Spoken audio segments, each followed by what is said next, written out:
Okay, so local lad. Was it always your dream to play for Stoke? It has.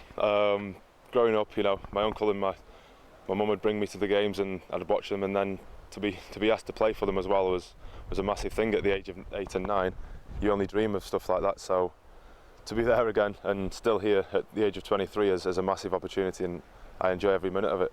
And last year you had a strong run in the team.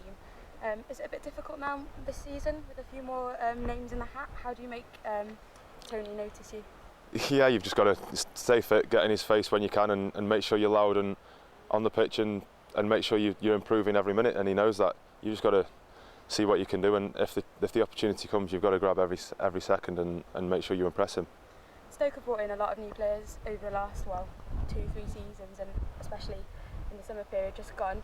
What's it like training with the new boys? They've improved the training sessions, that's for sure. They've boosted everybody, and you can see around the place that everybody's lifted 1 or 2 notches, and it's only going to improve everybody around us. So to have the names that we've got in there now is great for the club and great for the city itself. Being a Stoke fan, how do you find it stepping out on the pitch with the likes of Michael Owen and Crouch? Them names, you only dream about stuff like this. To be growing up, playing them on FIFA games and this and that, you don't dream of playing with them personally. So you're living kind of a dream, and everybody in the city can see that a local lad doing what they'd love to do is a massive opportunity, and I love every minute. And what about the aims for the season? How far do you think Stoke can go this season? Every year we've said top 10. With the team we've got, there's no reason why we can't do the same.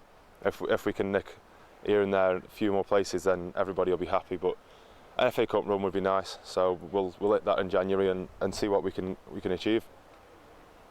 Over the last 4 visits to Stamford Bridge, you've only taken a point from the last 4 visits. So yeah. How do you feeling about that, and how do you think you'll do? Nobody's expecting much, to be honest. We've got to fight every second, and nobody gives you an inch. So we're not expecting to do much. We've just got to fight on and know their strengths and their weaknesses and work on what we can. Chelsea have brought in some big money signings like Oscar and Eden Hazard have done really well already in the Premier League. Do you think you can counter that kind of class, or how do you go about that? The class that they've got is different class from what we've got, but we've got strengths and they've got strengths, but we work to our strengths, and what we do is I don't think anybody does what we do any better than us. So we'll play our game and see if they can match us in that way. Their players are a different calibre, but we've got good players as well, so I'm not too worried about them. Does the boss focus on their strengths and their weaknesses, or does he just concentrate on what you do well?